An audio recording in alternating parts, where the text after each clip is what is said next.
Welcome to Honkai Star Rail, a turn-based space fantasy RPG with an excellent story, excellent graphics, and excellent characters. Chances are that you clicked on this video either to get a good grasp of starting the game, or whether you should even start the game altogether.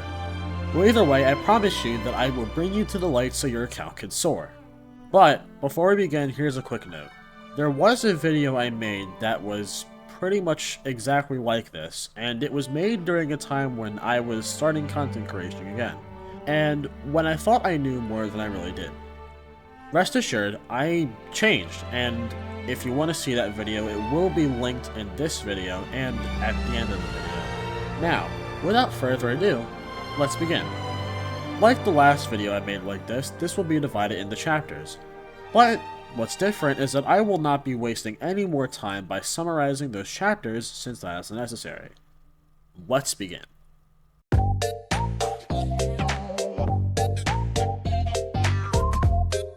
So, you install Honkai Star Rail, and you start the game. What happens from here? Well, the game starts off with a cutscene, and then you are put into combat. The game gives a pretty good summary of how the fighting mechanics work, but I'm going to go into a little more detail. There are three types of attacks in this game. One is a basic attack, one is your skill, and the other is your ultimate. The first type of attack is your basic attack. Your basic attack usually gives you a small amount of damage and gives you a skill point. Then we have the skill, where it consumes a skill point to do more damage to the enemy, and or uses some sort of gimmick involved in the character's kit. And then we have the ultimate, which is charged from basic attacks and skills, and is the powerhouse move of the character. It plays a cutscene and the character does their thing. Now, this is all explained by the game, but here's what we're missing in terms of explanation. You see, the main thing I want to talk about first is the ultimate. They say in the game how you can get the bar up, but never what makes it go up faster. Well, weakness break, which we'll get into in a minute, is one way of getting a tad more energy when attacking. The other way is by killing enemies. Killing enemies also gives you a good sum of extra energy.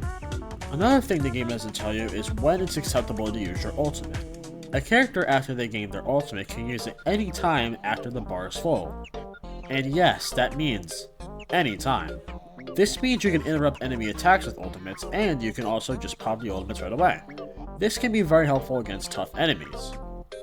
The only downside to this is that you can't interrupt an enemy's action if it's during their action. You actually have to, hit it before their action happens, otherwise you won't be able to stop it. Now, one thing that isn't said either is how the action value board works. Here's a rundown. The action value board is where you see what turns come next, and when. The action value is determined through the speed stat of the character, and the enemies. Things that can decrease action value are debuffs. Getting slowed will stop you from attacking for a big period of time depending on the debuff, and weakness break not only gets you extra energy, but it can also stun the enemy and stop their turn. If it's an enemy's turn and the enemy has a double attack, it can be cancelled by another ally's ultimate, or from weakness break from the ultimate. Finally, the ultimate damages are determined based on when you use the ultimates. If you just got done receiving a buff and you immediately pop an ally's ultimate, the buff still thinks it was just placed. And if you use an ultimate right after an enemy is finished attacking, and the next turn is going to be when a buff ends, the ultimate is what comes first. And if your ultimate counts as being used before that said turn, your ultimate would still have all those bonuses before they disappear. You see, the action value board seems to consider an ultimate to be like a separate type of entity in the board. It seems that it can place itself pretty much anywhere on the board, and it can also mess with what happens in the action value board in general. And while that is true, you gotta keep your timing in check, so it doesn't get cancelled right before it's about to go off. Speaking of cancelling attacks, let's finally get into weakness breaking and enemy weaknesses. Weakness break refers to when an enemy has the bar above their HP bar fully drained. Weakness break does extra damage and inflicts a type of damage over time, depending on what element does the weakness break. Now, some factors determine a higher weakness break efficiency for them. Wow, okay, dude, what the fuck? Some factors determine a higher weakness break efficiency than others, which is how much of the weakness bar gets drained when doing a type of attack. Basic attacks will fully get rid of the bar of an enemy like this, a small enemy. Skills will fully get rid of the weakness bar of enemies like this, that require more than just a basic attack to break the enemy's weakness. Bosses or enemies of higher calibers require more than just a single skill or basic attack to get rid of their weakness bar. However, ultimates usually can get rid of a great amount of the enemy's weakness bar, but doesn't always get rid of the enemy's weakness immediately. So, is there a way to increase weakness break efficiency? Yes. Some units have their kits based around weakness break efficiency, and some relic sets can improve their weakness break efficiency while also improving unit damage altogether. Moving on, I'm going to give a quick and short summary of techniques, since the game gives you a pretty good intro to techniques anyways. Basically, techniques are the things you activate before battle to make the battle end more easily. There are 3 types of techniques: techniques that just provide basic support, techniques that inflict the enemy with some sort of debuff that prevents them from ambushing you, and techniques that start the battle right away with some extra damage or some sort of debuff. Techniques are activated through technique points that can be regained through consumables or throughout the map. You also gain more technique points as you get higher equilibrium levels. But what are equilibrium levels? Equilibrium levels cap at 6 levels and occur every 10 or 5 Trailblaze levels. In order to make your Trailblaze level go higher, these trials need to be completed. Wait. Why is this in the combat section? Well, that's where levels come in. When you complete Trials of Equilibrium, your Trailblaze level cap goes up. This also gives you room for your character to reach higher levels and lets them unlock more traces. This is so that your characters stay on par with the enemies in the overworld and you're not too overwhelmed. Now, that was quite a hefty bit of information, but we aren't close to done yet. Let's get to talking about the Gacha System, which is how you obtain these characters.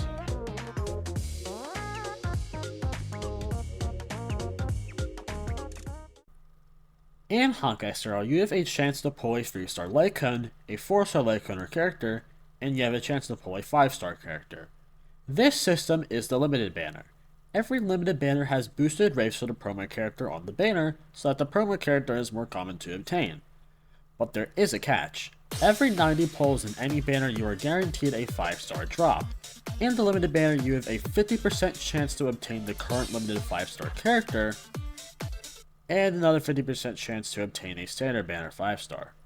This is what is known as the 50-50. The cool part about the 50-50 is that even if you fail the 50-50, which is getting a standard banner character instead of the limited character, the next 5-star you get in the limited banner will be a limited character. This is how every limited character works. For limited white codes, however, it's different. The 50-50 rates for the limited white codes is actually a 75-25 rate. But what's different about this limited banner is that the rules of getting a standard drop are the same as the limited character banners, which is, if you fail the 75-25 in the Lycone banner, you will obtain a limited 5-star Lycone in your next 5-star pull. This is why it is better than Genshin. One thing that you have to keep in mind though is that the limited Lycone banners and the limited character banners are not linked. Their pity systems are not linked either, and neither are they linked to the standard banner or the starter banner. The limited characters and their reruns are linked, while the limited Lycones and their reruns are also linked. Now, I talked a lot about these standard characters, but I didn't talk yet about their separate banners. Standard 5-star drops can be obtained through the limited banners and through the standard banner. The thing that's different about the standard banner is that you are not guaranteed to get the same drop. One thing I forgot to mention is that these banners both have different currencies. The limited banners use special Star Rail passes, while the standard banner uses regular Star Rail passes. Here on the screen is the difference between the two. Can I just say real quick that it took me over 10 tries to record that one fucking lot? Now that we are on the subject of standard Star Rail passes, chances are that you as a viewer still have the limited starter banner, where you're guaranteed a 5-star at 50 pulls. The difference between this banner and the others is that it requires a base amount of 8 standard passes to pull. This may seem expensive at first, but as a new player, you get tons of standard banner passes as you play the game. But wait, there's more.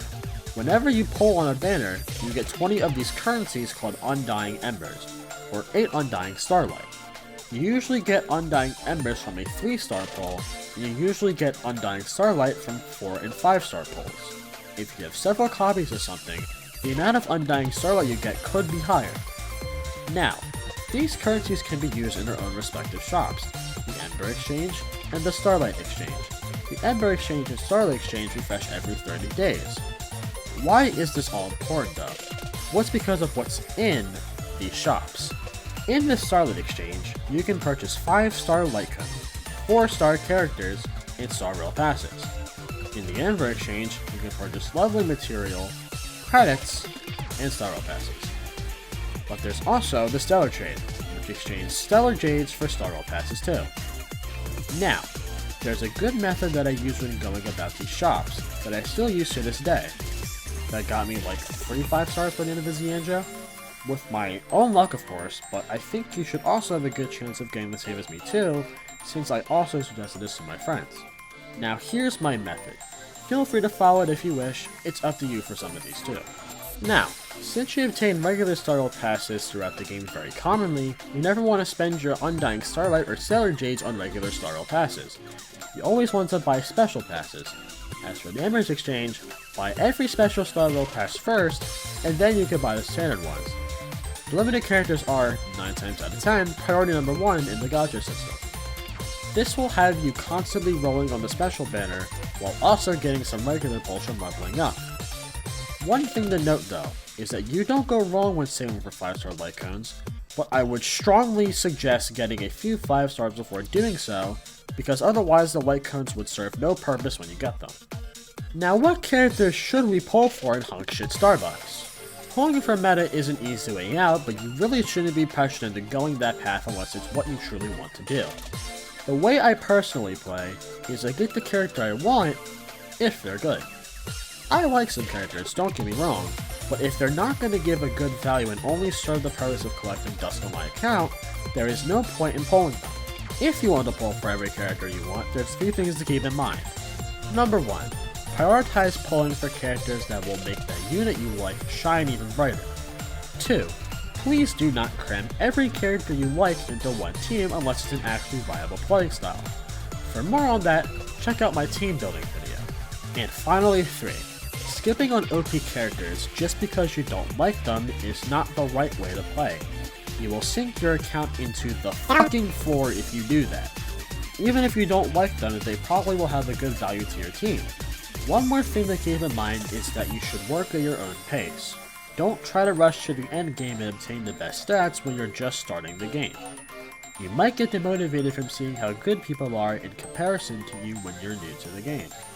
I am victim to falling into this rabbit hole, so please heed my warning. This is especially in the case of Dr. Ratio. He is seen as a hard to build character from someone I watch, but you also gotta understand the situation that you're in. If you're new, of course he'll do low damage. It's natural. My Zila was stuck at doing 20k damage ultimates for a while until I reached the level cap. Before we move on, let me just say again, that you should go at your own pace and get that damage you're seeking over time. And one more thing before we move on, be sure to find the right guy makers for character builds. Some are extremely unrelatable and some are just like, not true. Let's move on.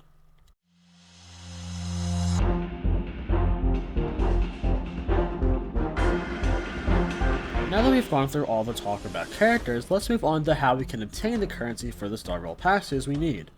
We'll be going through the best methods of obtaining Jades, when you can expect to put these methods to use, etc. Now let's begin. So, the first method is obviously the story itself. When you play the Honkai Star Rail story, you get more and more Jades as the story progresses. But this story in the beginning of the game can be locked behind a level requirement. So you go level yourself up through Trailboy's power, and this can contribute to your daily guide, which can give up to 60 Jades upon completion each day. And the easiest way to complete this instantly is by running through Simulated Universe, which can give hundreds of Jades for the first time completions. And on the topic of first time completions, you also have your Blue Forgotten Hall stages, which will also give rewards for the first time completions. 200 Jades if you 3-star stage. And how could I forget about the events? In Honkai Star Rail, events are one of the best ways of earning Jades, but the one problem with some of these events is that you're unable to do them after some time. If you want to be able to tell what events you're going to be able to do later, you can look for this little icon in the event area. This means that this event will be available anytime, and you can do it at any time. For events that don't have that icon, it means you only have that update to complete those events. Now these are some of the most efficient methods of obtaining Jades when starting out, but here are some of the methods that are more one-time and less efficient. If you go to your in-game mailbox where you got Serval and the 8 regular passes, every update you'll get like, 600 or so Jades just from waiting for a new patch to go live. There's also promo codes you can enter and they give you Jades as well. Those can also be obtained in the in-game mailbox after you redeem them. But be quick, though, as some of these codes may expire if you use them too late. There's also the extra tutorials which give you a few extra Jades for doing some simple tutorials. And there's also some tutorials in the game for new mechanics as soon as you discover those new mechanics. You get 1 Jade for every new entry you obtain, where you have to use certain mechanics and you can earn some more extra Jades. There's also the character trials, where you can get 20 Jades when you complete a 5-star character's trial. These trials reset the rewards whenever that character reruns, so you can get the rewards again if you already completed the trial in the past. You can also obtain some while leveling up via Pom-Pom. And finally, there's treasure hunting, which is the most tedious method of them all. Treasure hunting is when you go about the map and obtain every chest, kill every warp trotter, and solve every puzzle to get some Jades. The annoying part about this is that some chests are just too well hidden. Or you're retarded. If you happen to encounter this issue, you should look up a guide on every treasure in the area. But if you're following a guide and you're lost, here's what I suggest. Anytime you unlock a new area, I suggest avoiding every single bit of treasure or puzzles to the best of your ability. This ensures that you can get every chest and puzzle with the guide and you're absolutely certain that you're not missing anything. This is especially helpful in maps like Penacony, where there is a lot of puzzles and big areas. Now since this is a HOYO-verse game, and it's a gacha game, the by far easiest way of getting tons of stellar Jades is through real life cash. If you want to be a low spender, but also earn Jades, I suggest buying the Supply Pass and the Battle Pass. If you plan on being a dedicated player, these give lots of drops and tons of level material, just from playing the game and just by walking in. But if you plan on being a big spender, all the advice I can really give you is that you should spend responsibly and be absolutely certain that whatever purchase you're making is worth it for you in the long run. If I didn't make the video yet already, I will go through both the free-to-play and pay-to-win playstyles and discuss which one is better, so stay tuned for that. But for now, I say play however you see fit. We're nearing the end of the video, so I'm going to close up with some extra bits of advice. First of all, don't feel discouraged if you don't want to play the game anymore. If you're going to be gone for a while, your Trailblaze power will build up and you'll get access to the Homecoming event, where you can get some stuff to catch up a bit on what you've been missing. Second of all, don't ever feel pressured into pulling characters and don't let people tell you who to pull for. Some characters are necessities, but others just aren't. And finally, be careful with what you watch. Again, some guide makers can be really out of touch with their suggestions, so just go to sources that line up with your current skill demographic. Other than that, that's about it for me. This video was a hefty one, and it's probably one of the hardest videos I've ever had to edit for a while. So I would really appreciate it if you'd like to subscribe to the channel. If you're a first time viewer, comment down below what you want to see next, and check out my other videos. And with that, I will see you new Trailblazers next time.